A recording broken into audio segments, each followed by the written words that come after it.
Hello everyone, and thank you for visiting my channel. My name is Albert. I recently just finished my surgical subspecialty residency training and I'll be starting my fellowship. At this time, I would like to pick up a camera and document my life and also talk about some topic I find interesting, and I hope you will too.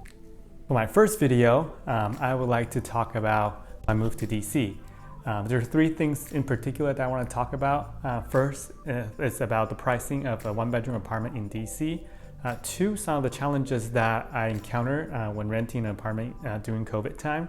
And three, just a couple of things that I learned along the way that I think you should keep in the back of your mind when looking for an apartment. And then at the end of this video, I'm just going to show you guys a little clip of what my empty apartment looks like. First, I want to talk about how much a one-bedroom apartment in DC would cost. So when I was doing my search, a one-bedroom apartment in DC ranged approximately from $1,700 to $2,500 a month.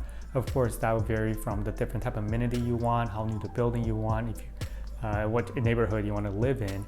And a lot of time, you want to keep in mind that parking is not included. In the area that I live in right now, parking is approximately $175 to $200 a month. Definitely something to keep in mind when you're budgeting. Definitely is a huge jump from Philly, where I was paying about $1,200 to $1,300 for a 3-bedroom row house on my mortgage. The next thing I want to talk about is renting an apartment during COVID time. Due to safety concerns, a lot of apartments actually won't allow you to actually physically visit the apartment building. The pro to that is to protect you and to protect the tenant and the resident in terms of health safety concerns. Cons to it is that you can't really get a true genuine feeling of the apartment. For me personally, noise level is important. I want to go home to a place where it's semi-quiet, that I can study and I can rest after a long day at work.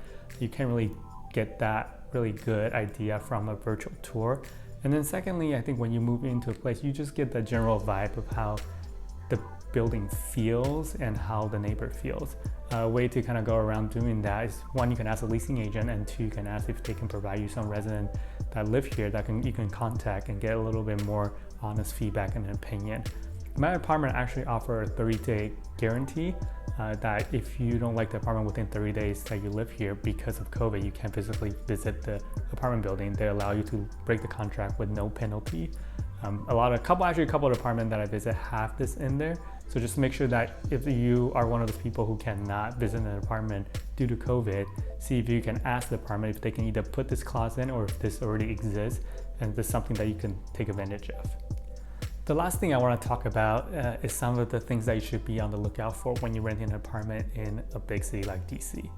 First is fees. Look throughout the search, there are certain fees that I didn't even know exist.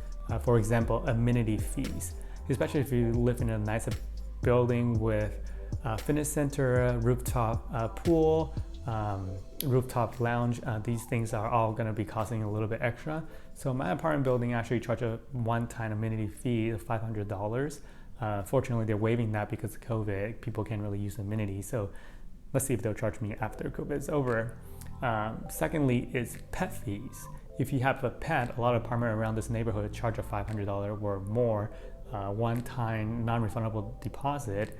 And then after that, they charge per month about $50 per pet. So if you have 2 dogs or 2 cats, that could easily be $100 per month more on top of what you're paying for rent. Just make sure you kind of budget for that. The parking fee I kind of already talked about earlier.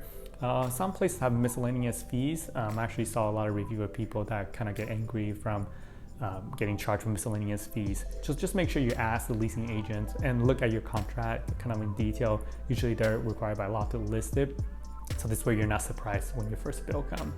And second thing to look out for is parking.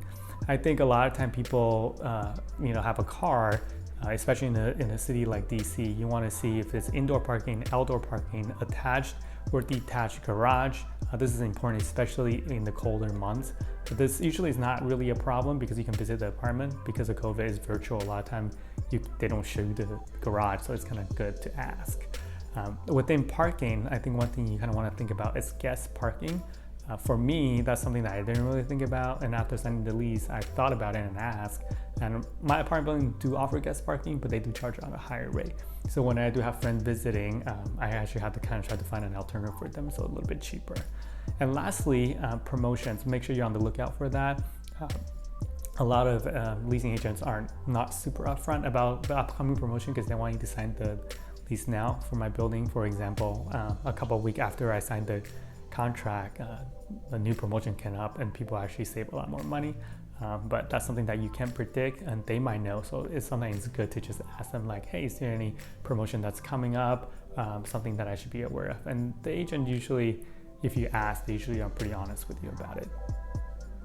So because of COVID, I actually never physically saw the apartment. I had to sign a contract. It was a little nerve-wracking, to pay about $2,000 to $2,500 per month, and you're signing a 12-month lease.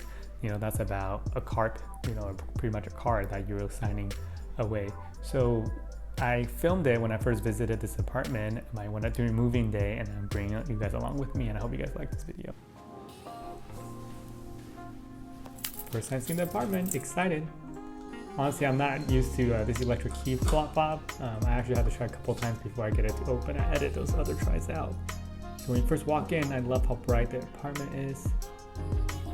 To the right,